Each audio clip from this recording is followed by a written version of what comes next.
हम बात करेंगे कॉम्बिनेशन ऑफ मिरर्स की। ठीक, कॉम्बिनेशन ऑफ मिरर्स का मतलब क्या है कि आपके पास दो मिरर्स दे देंगे और उसमें मल्टीपल रिफ्लेक्शन होगा। वो फाइनल इमेज के बारे में पूछेगा, फाइनल इमेज के कोऑर्डिनेट्स पूछ सकता है, मैग्निफिकेशन पूछ सकता है, इट में भी एनीथिंग। देखो बड़ा बेसिक सा क्वेश्चन है, कोई मुश्किल है नहीं। मान लो कि हमारे पास एक कॉन्केव मिरर है,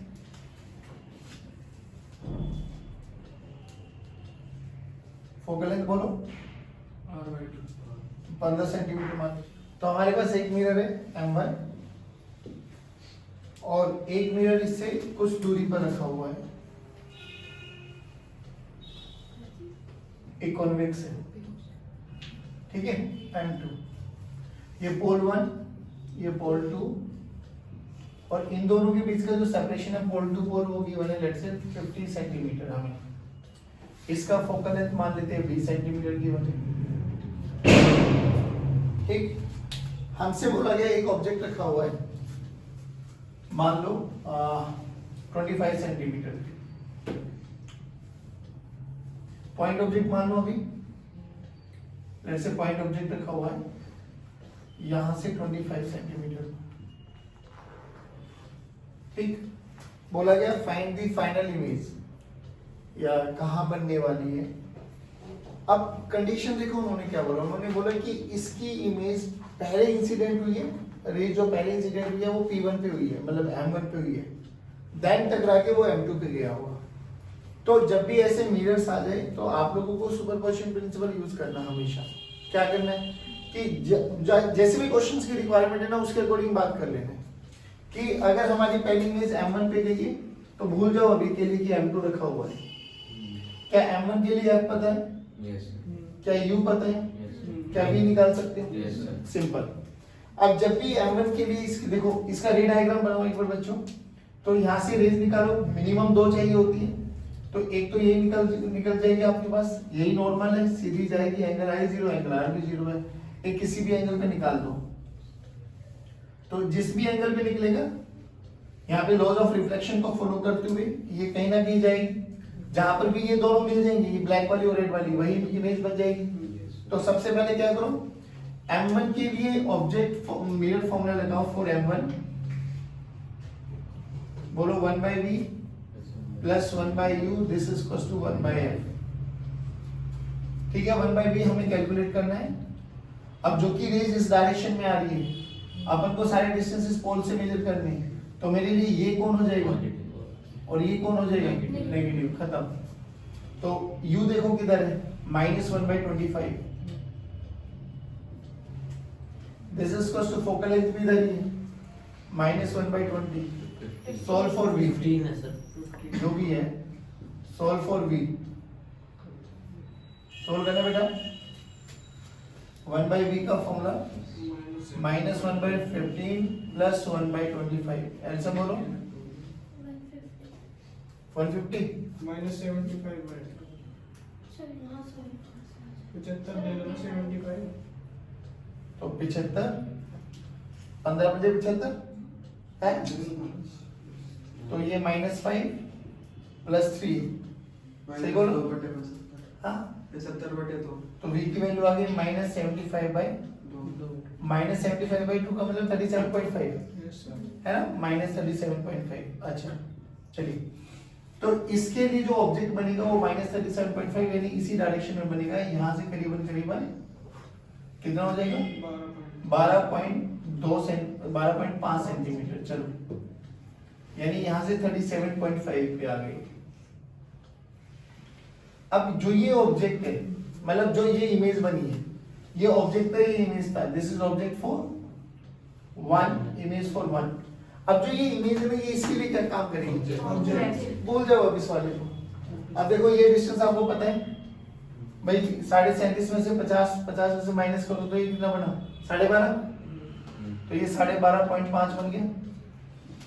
u दे रखे हैं 12.5 बन गया, ये आपके पास u गिवन है, ये आपके पास f गिवन है, क्या आप इसका भी निकाल सकते हो। एक बार फिर मिरर फॉर्मूला लगा दो, ऐसे क्वेश्चंस होते हैं आपके पास। अब जैसे एक क्वेश्चन आप करेंगे, ठीक है, उसमें क्या बोला गया कि हमारे पास एक कॉन्वेक्स मिरर है और यहां पर एक प्लेन मिरर भी रखा गया है, ठीक। और यहां से अगर हम बात करें पोल से, जो ये ऑब्जेक्ट रखा गया है ये करीबन 24 सेंटीमीटर पे रखा गया है, मतलब 36 सेंटीमीटर मान लो चलो।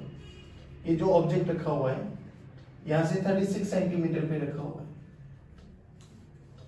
ठीक। और इसके बीच का दूरी, जो ऑब्जेक्ट है और प्लेन मिरर है, इसके बीच की दूरी है लेट्स से 24 सेंटीमीटर, ठीक है।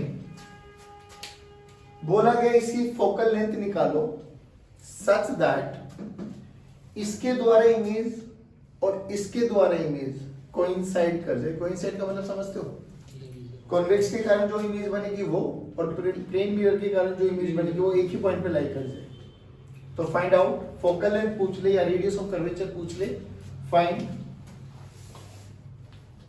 Radius of curvature such that images due to convex mirror, convex and plane mirror will coincide each other. बोलो, करो एक बारी, बताओ थोड़ा बहुत आइडिया कैसे करें।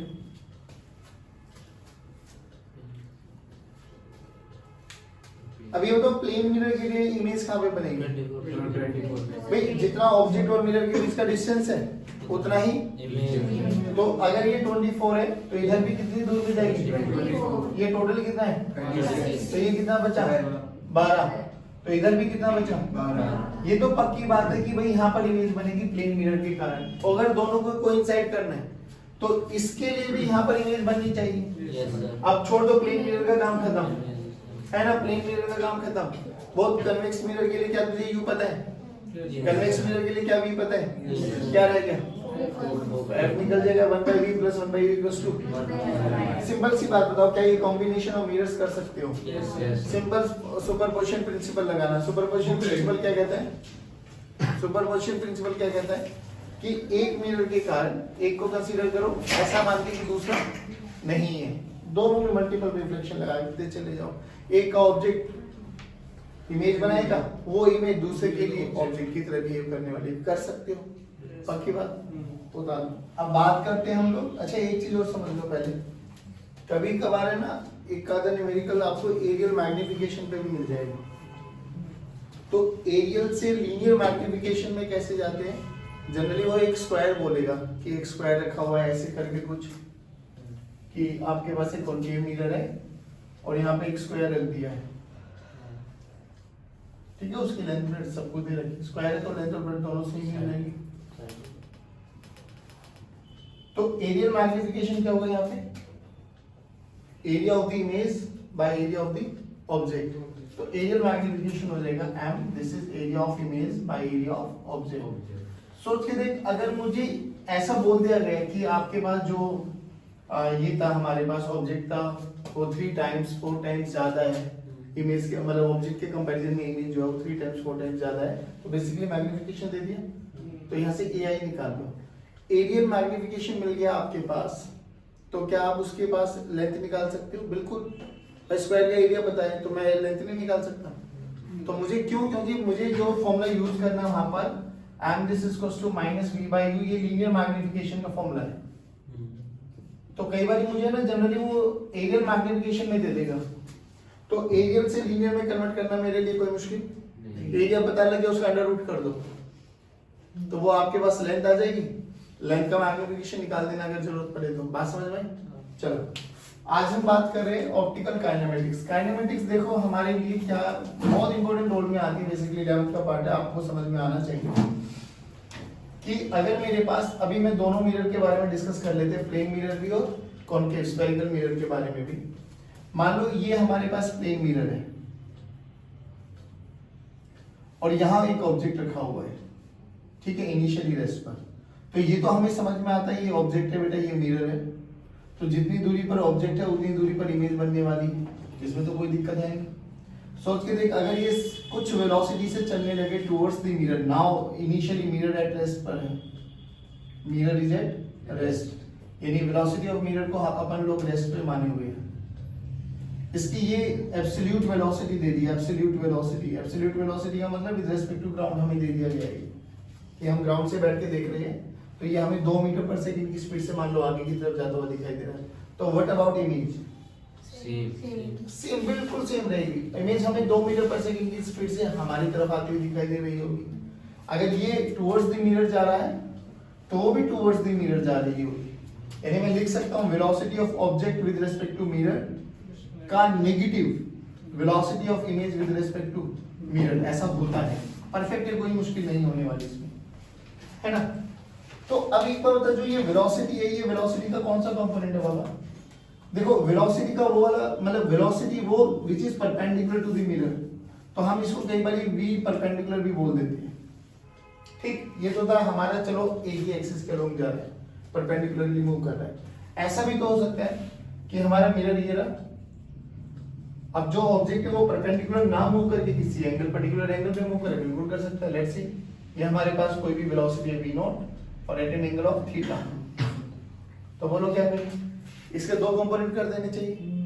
तो v0 का ये वाला component v0 cos of theta और ये वाला component v0 sin of theta. Logically हमें समझ में भी आता है, जब इमेज यहाँ पे ऑब्जेक्ट यहाँ पे था तो इसकी इमेज कहीं ना कहीं यहाँ पे बनी होगी बेटा। अगर ये ऑब्जेक्ट ऐसे जा रहा है तो ऑब्वियसली ये इमेज ऐसे जा रही होगी, पक्की बात है ना। तो ये भी एंगल थीटा होगा, तो इसका ये कंपोनेंट कितना हो जाएगा? v0 cos ऑफ थीटा और ये वाला component v0 sin of theta. भाई मैं ये कह रहा हूँ, ध्यान से देख, इन दोनों केसेस में कौन से कंपोनेंट पे कुछ भी फर्क नहीं पड़ा, पैरेलल कंपोनेंट। ये देख, ये पैरेलल टू द मिरर है, ये भी ऊपर जा रहा है, मैग्नीट्यूड सेम है, ये भी ऊपर जा रहा है, मैग्नीट्यूड सेम है, तो इसके मैग्नीट्यूड पे कोई फर्क नहीं पड़ा। किसके मैग्नीट्यूड पे कोई फर्क नहीं पड़ा, बट डायरेक्शन चेंज हो गई। यानी अगर मेरे से कोई पूछे कि भाई velocity of object with respect to mirror, ध्यान से सुना बेटा, velocity of object with respect to mirror को मैं क्या लिख सकता हूँ? वेलोसिटी ऑफ ऑब्जेक्ट, सुनो तो सही, नहीं वो तो ठीक है, velocity of object minus velocity of mirror मैं लिख सकता हूँ, वो कोई दिक्कत नहीं। बट इसकी वेलोसिटी का मतलब कैसे लिखूं? Vector quantity. तो velocity of object with respect to mirror में मैं लिख सकता हूँ वेलोसिटी ऑफ ऑब्जेक्ट जो मिरर के परपेंडिकुलर कंपोनेंट है प्लस वेलोसिटी ऑफ ऑब्जेक्ट जो मिरर के पैरेलल कंपोनेंट है। नहीं आया समझ में? भाई यही तो लिख सकता हूँ ना। अगर मैं इसको x एक्सिस मान लूं, इसको y एक्सिस मान लूं, तो वेक्टर फॉर्म में यही तो लिखी जाती है ना velocity, v0 cos theta i cap plus v0 sin theta j cap, ऐसे तो लिखा जाता है। बस मैंने परपेंडिकुलर पैरेलल कंपोनेंट में डिवाइड कर दिया। अच्छा, अगर मुझे ये वाली इमेज, ये वाली स्पीड गिवन है और मेरे से बोला जाए find out write down the velocity of image with respect to mirror, तो लिखने में कोई दिक्कत है नहीं। सोच के देख, कौन से फैक्टर में चेंज नहीं आएगा? जो ये पैरेलल कंपोनेंट है ये एज इट इज रहेगा, कौन सा रिवर्स हो जाएगा? यानी अगर कोई मुझसे VIM पूछे तो मैं क्या लिखूं? Minus of VOM perpendicular plus VOM parallel. नहीं आया बच्चों? अब सुनो, इन दोनों केसेस में मैंने मिरर को रेस्ट पे माना था, ठीक है ना।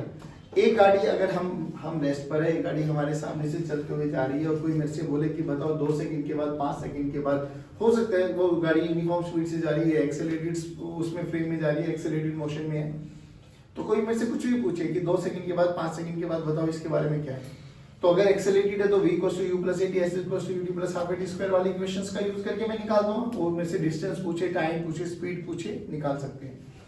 अगर वो यूनिफॉर्म स्पीड से जा रही है तो speed distance = speed into time वाली इक्वेशन का यूज करके मैं निकाल सकता हूं। अब 2 ऑब्जेक्ट मूव कर रहे हैं, एक मेरे आगे वाला भी और मैं भी मूव कर रहा हूं। अब मेरे से पूछे 5 सेकंड के बाद वो कहां जाएगा मेरे रिस्पेक्ट में, तो पहली सिचुएशन में जब मैं रेस्ट पे था और मेरे सामने से एक गाड़ी निकल के गई है, चाहे वो एक्सेलरेटेड फ्रेम, एक्सेलरेटेड मोशन हो, चाहे वो यूनिफॉर्म स्पीड से मूव कर रहा हो, उसको एनालाइज करना मेरे लिए आसान है, या जब दोनों मूव कर रहे हैं उनको एनालाइज करना मेरे लिए आसान है?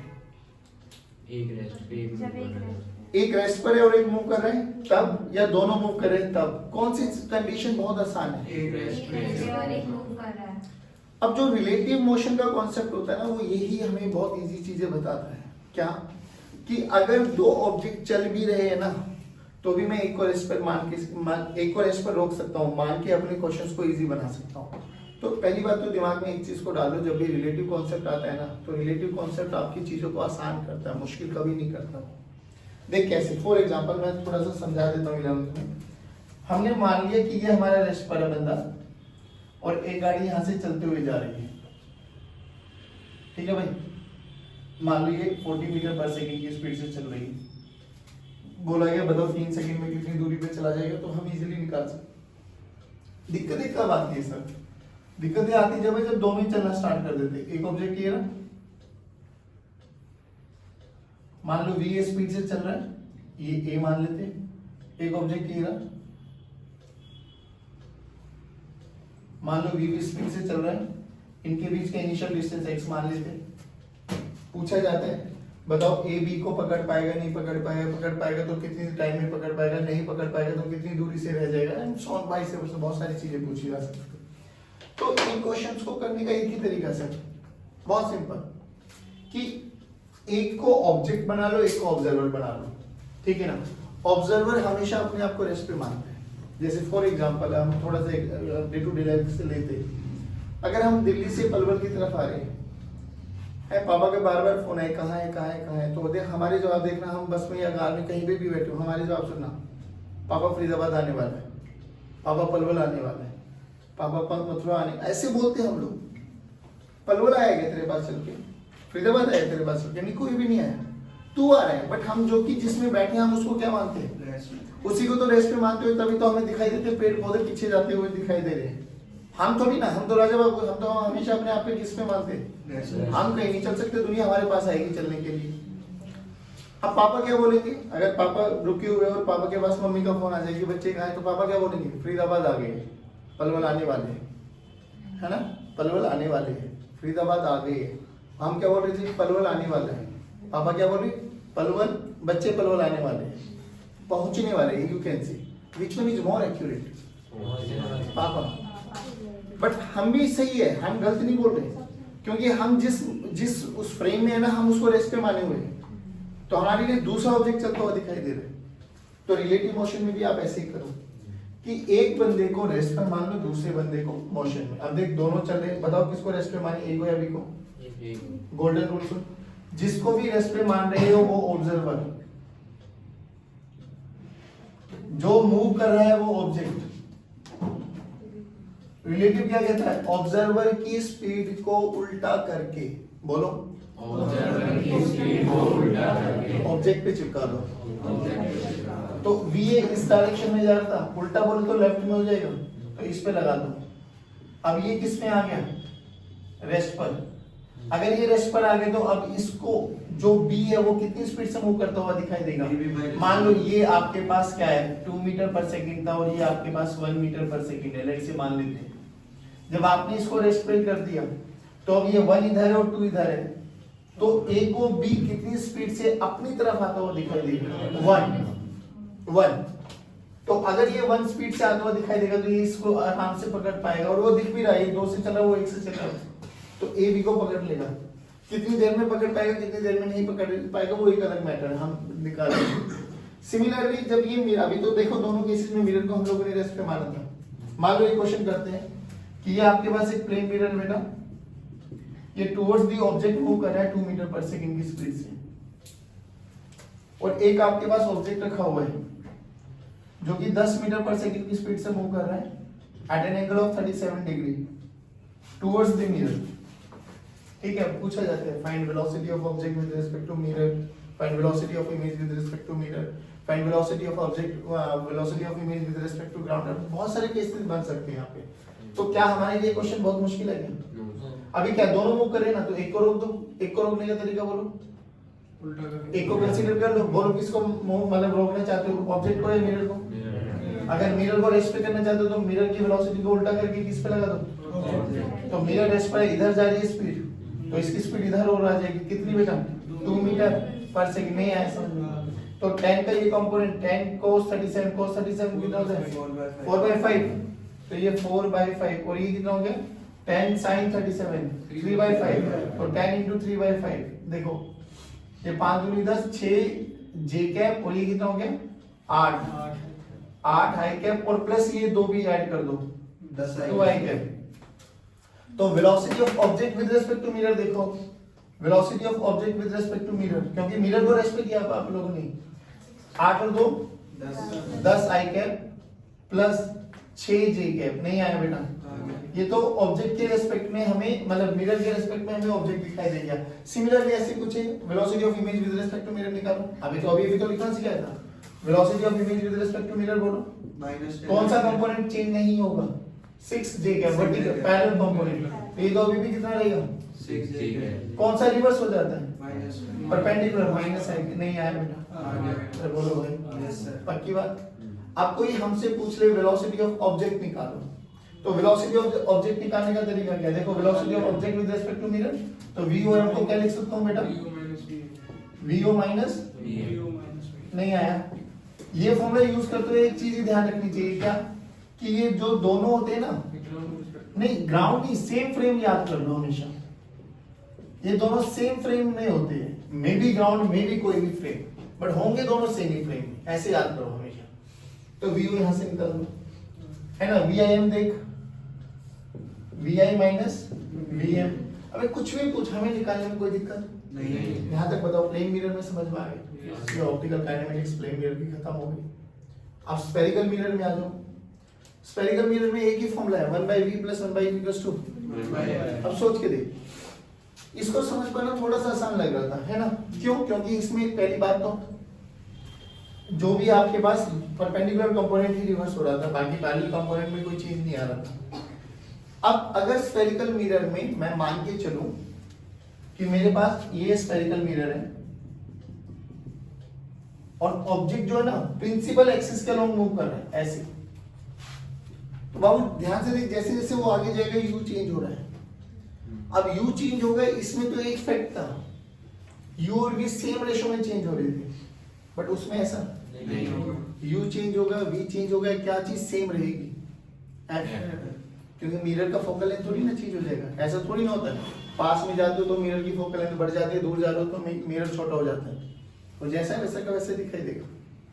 तो इनमें क्या चीज सेम रहती है, फोकल लेंथ। अब सोच के देख, फॉर्मूला क्या है, 1/v + 1/u = 1/f। कौन चेंज हो रहा है टाइम के साथ, u, और कौन चेंज होगा, कौन नहीं चेंज होगा। तो भाई चलो इसको डिफरेंशिएट कर दो विद रिस्पेक्ट टू टाइम। देखो इसको क्या लिख सकता हूँ, v की पावर -1 ऊपर लेके आ गई प्लस u की पावर -1 f की पावर। अब डिफरेंशिएशन आता है आपको, अगर डिफरेंशिएशन आता है तो बहुत आसान लगेगा, देखो यहाँ पे लिख देते हैं v की पावर -1 प्लस u की पावर -1 = f की पावर -1। चलो पावर नीचे, एक पावर कम, फिर dv/dt, पावर नीचे माइनस, एक पावर कम, -2 dv/dt, इसमें भी माइनस नीचे, एक पावर कम, du/dt। फोकस कांस्टेंट है, कांस्टेंट का डिफरेंशिएशन।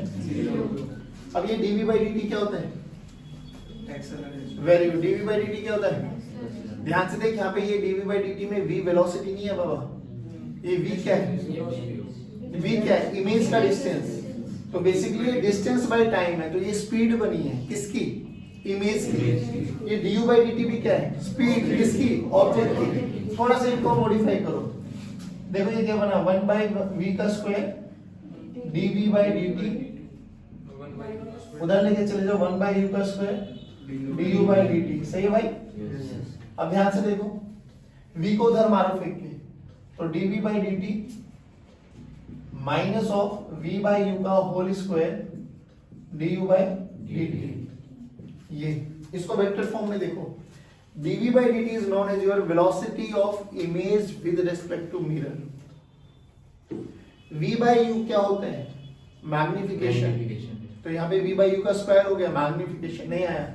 du/dt क्या है, velocity of object with respect to mirror, तो इनको वेक्टर फॉर्म में लिखो, vim this is equals to minus of v/u का होल स्क्वायर vun।